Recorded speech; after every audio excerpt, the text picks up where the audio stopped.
नमस्कार फ्रेंड्स, मी स्मृती देसाई तुम्हा सगळ्यांचं स्वागत करते हाऊस पार्टी टुडे स्पेशल चॅनलमध्ये। आणि आज आपण पाहणार आहोत सांडग्यांची भाजी। आपण सांडगे कसे बनवायचे याचा व्हिडिओ पाहिला होता। त्यात आपण हे सांडगे बनवले होते, जे वाळवणाचा पदार्थ आहे। तर आज आपण ह्या सांडग्यांची भाजी कशी बनवायची ते पाहणार आहोत। तर ही सांडग्यांची भाजी बनवण्यासाठी सगळ्यात आधी सांडगे आपल्याला खरपूस असे तेलात भाजून घ्यायचे। तर साधारण एक मूठभर एवढे हे सांडगे मी इथे घेतलेले आहेत। ते 3 माणसांसाठी पुरेशी याची भाजी तयार होते। तर एक मूठभर सांडगे मी घेतले। आता आपली कढई गरम झाल्यावरती यामध्ये आपल्याला थोडंसं तेल सोडायचं आहे व या तेलावरती अगदी मंद गॅस ठेवून सतत परतवत आपल्याला हे जे सांडगे आहेत ते अगदी लालसर रंगावरती खरपूस होईपर्यंत भाजून घ्यायचे आहेत। तर अगदी व्यवस्थित असे मी हे इथे भाजून घेते। गॅस आपल्याला अगदी मंद ठेवायचा आहे। हे तेलावर भाजून असेच खायला सुद्धा फार छान लागतात। मात्र आपण आज याची भाजी बनवणार आहोत। तर आता हे इथे भाजतायत तोपर्यंत आपल्याला इथे एक वाटण बनवून घ्यायचं आहे। तर हे वाटण बनवण्यासाठी आपल्याला लागणार आहे सुकं खोबरं। तर साधारण 1 वाटी सुकं खोबरं मी अशा पद्धतीने बारीक तुकडे करून घेतलेले आहेत व आता हे मिक्सरमध्ये आपल्याला बारीक करून घ्यायचं आहे। बारीक करताना एक छोटीशी टिप फक्त आपल्याला लक्षात ठेवायची आहे। सतत मिक्सर ग्राइंडर जो आहे तो चालू न ठेवता पल्स मोड आपल्याला करायचा आहे। 2-3 वेळा पल्स मोडवरती हे खोबरं आपल्याला व्यवस्थित असं बारीक करून घ्यायचं आहे। मीनवाईल आपले हे जे सांडगे आहेत ते सुद्धा आपल्याला इथे परतवून घ्यायचे आहेत, जेणेकरून ते जळणार नाहीत। तर लालसर रंगावरती अगदी व्यवस्थित असे आपले हे सांडगे इथे भाजून झालेले आहेत। आता हे आपण एका प्लेटमध्ये काढून घेऊया। लहानपणी आई जेव्हा ही सांडग्यांची भाजी बनवायची तेव्हा खेळता खेळता येता जाता आम्ही हे छान असे हातामध्ये घेऊन सतत खात हे सांडगे असेच संपवून टाकायचो। फारच क्रिस्पी व टेस्टी असे हे सांडगे तयार होतात। ते पहा, लहान मुलं तर अगदी आवडीने हे भाजल्यानंतर असेच खाऊ शकतात। आता इथे पल्स मोडवरती माझं हे खोबरं जे आहे ते व्यवस्थित बारीक झाले, तुम्ही पाहू शकता।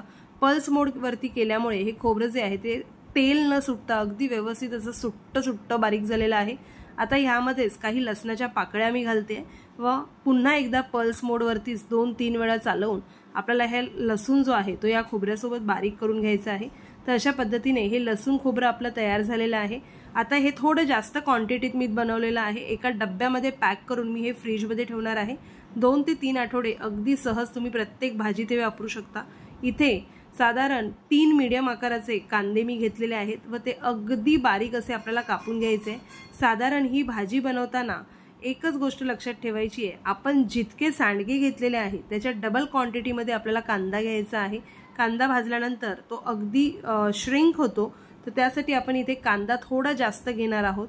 आमच्याकडे म्हणजे घाटावरती ह्याला वडा कांदा असं सुद्धा म्हणतात। तर तुम्ही पाहू शकता जितके सांडगे आहे त्याच्या डबल क्वांटिटीत मी कांदा बारीक चिरून घेतलेला आहे।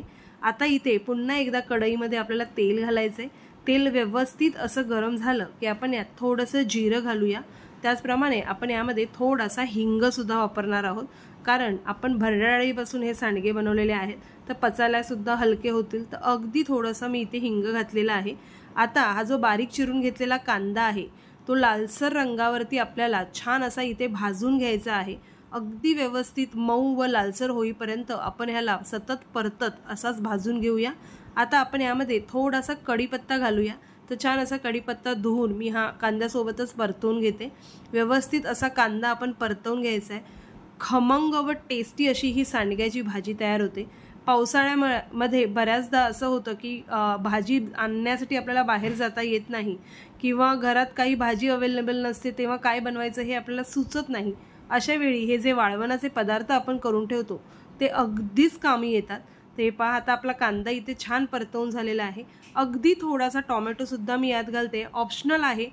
आता टोमॅटो सुद्धा मी अगदी व्यवस्थित मऊ होईपर्यंत परतवून घेते। हे पहा, व्यवस्थित असा आपला टोमॅटो मऊ झाला की त्यानंतर आपण यामध्ये काही सुके मसाले घालणार आहोत। तर सगळ्यात आधी मी यात घालते थोडीशी हळद, अगदी 1 चमचाभर लाल तिखट घालते। हे मसाले सगळे तुम्ही तुमच्या आवडीने घाला। हा आपला घरगुती मसाला आहे, हा सुद्धा 1 चमचाभर मी यामध्ये घालते। त्याचप्रमाणे 1 चमचाभर धना जिरा पावडर मी इथे घालते। आता हे सगळे मसाले आपल्याला अगदी व्यवस्थित असे परतवून घ्यायचे आहेत। अगदी 2 सेकंद आपण परतवणार आहोत फक्त। तर अगदी व्यवस्थित असे आपले हे सगळे मसाले इथे छान परतवून झालेले आहेत। आता यामध्ये आपण जे लसूण खोबरं बनवून घेतलं होतं ते लसूण खोबरं आपल्याला ह्यात घालून परतवायचं आहे। तर साधारण 1 ते 1.5 टेबलस्पून एवढं लसूण खोबरं मी इथे वापरते। जसं मी तुम्हाला सांगितलं हे लसूण खोबरं तुम्ही प्रत्येक भाजीत वापरू शकता। भाजी तुमची छान अशी खमंग तर होईलच, पण तिला छान असा घट्टसरपणा सुद्धा येईल। मी साधारण हे इतक्या क्वांटिटीमध्ये बनवून ठेवते व हे आठवडा दीड आठवडा अगदी व्यवस्थित सगळ्या भाज्यांमध्ये मी वापरते। आता हे लसूण खोबरं सुद्धा माझं इथे व्यवस्थित असं परतवून झालेलं आहे। आता आपण जे सांडगे भाजून घेतले होते ते सांडगे आपल्याला यात घालायचे। ते भाजून घेतलेले सगळे सांडगे मी या कांदा आणि मसाल्यामध्ये घातलेले आहेत व एकदा आपण व्यवस्थित ह्याला परतवून घेऊया। हे पहा, आता ह्यामध्ये आपल्याला पाणी ॲड करायचे। पाणी ॲड करताना डायरेक्ट थंड पाणी ॲड न करता मी इथे थोडंसं कोमट करून घेतलेलं आहे पाणी, तर ते पाणी मी इथे घालते। साधारणतः 2 कप एवढं पाणी मी इथे घातलेलं आहे व आता छान अशी ह्याला उकळी आली की यामध्ये आपल्याला थोडासा शेंगदाण्याचा कूट घालायचा आहे। ते पहा, चवीनुसार मी यामध्ये आता मीठ घालून घेते व ह्याला आता आपण एक उकळी येऊ देऊया। व्यवस्थित अशी उकळी आली की आपण यामध्ये शेंगदाण्याचा कूट घालणार आहोत, जेणेकरून आपल्या भाजीला छान असा घट्टसरपणा सुद्धा येईल व आपली भाजी जी आहे ती छान खमंग सुद्धा लागेल। तर हे पहा, आपल्या भाजीला छान अशी एक उकळी फुटलेली आहे। तर आता आपण इथे दाण्याचा कूट घालूया। तर दाण्याचा कूटही साधारणतः 1 ते 1.5 टेबलस्पून एवढा मी घालते। तुम्ही तुमच्या आवडीप्रमाणे कमी जास्त करू शकता। तर शेंगदाणे व्यवस्थित असे भाजून थंड करून मी त्याचा हा असा कूट करून घेतलेला आहे। हा सुद्धा मी फ्रीजमध्ये तयार करून ठेवते व प्रत्येक भाजीमध्ये आपण हा वापरू शकतो। आता आपली भाजी जी आहे ती छान अशी एकदा ढवळून घेऊया व झाकण ठेवून एक साधारण 10 ते 12 मिनिटं आपल्याला याला पूर्णपणे वाफ काढायची आहे व छान असे आपले जे सांडगे आहेत ते व्यवस्थित असे बोटचेपे शिजेपर्यंत आपण याला शिजवून घेणार आहोत। तर हे पहा, आता इथे 8 मिनिटं झालेली आहेत। तर मी झाकण काढून पाहते। झाकण काढून आपण एकदा थोडंसं हे जे वडे आहेत ते चेक करून पाहूया। जर शिजले नसतील तर आपण अजून याला थोडीशी वाफ काढूया। तर हे पहा, मी अगदी हाताने थोडंसं आपण याला दाबून पाहायचं की हे शिजले आहेत की नाही। तर हे पहा, मी हे चेक करते। फार गरम आहे, थोडंसं सांभाळून आपल्याला करायचं आहे। तर मी हे बोटाने दाबते। तर हे पहा, शिजले आहेत, मात्र थोडीशी कसर आहे। तर आपण अजून एक 5 मिनिटं ह्याला ठेवूया। तर पुन्हा एकदा झाकण ठेवते मी यावरती व 5 मिनिटांनी आपण झाकण काढूया। आपले जे सांडगे आहेत ते आता व्यवस्थित शिजलेले असतील। आपण पुन्हा एकदा हे व्यवस्थित असं ढवळून घेऊया व पुन्हा आपण हा एक जो सांडगा आहे हा तोडून बोटाने चेक करूया की हे सांडगे शिजले आहेत की नाही। ते पहा, मी इथे या झाऱ्यावरतीच हे ट्राय करते। ते पहा, बोटाने असे दाबल्यानंतर अगदी सहज हा सांडगा तुटतोय। तर आपण हे भरड्या डाळीपासून सांडगे बनवलेले आहेत, त्यामुळे हे अशा पद्धतीने शिजतात, अगदी पिठूळ होत नाहीत व अगदी छान असे आपल्याला दाणेदार असे हे सांडगे खाताना लागतात। आता आपले हे सांडगे इथे तयार झालेले आहेत। मी यामध्ये थोडंसं पाणी घालून ग्रेव्ही ठेवली होती। तुम्हाला जर हे पूर्ण ड्राय करायचं असेल तर थोडा वेळ गॅस असाच चालू ठेवून त्याला सतत परतवत तुम्ही हे पाणी आटवून घेऊ शकता।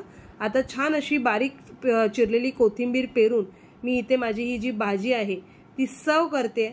सर्व करण्यासाठी मी इथे एक बोल घेतलेला आहे व छान अशी ही भाजी मी सर्व करून घेते व गरमागरम ज्वारीच्या भाकरीबरोबर मी ही सांडग्यांची भाजी सर्व करणार आहे।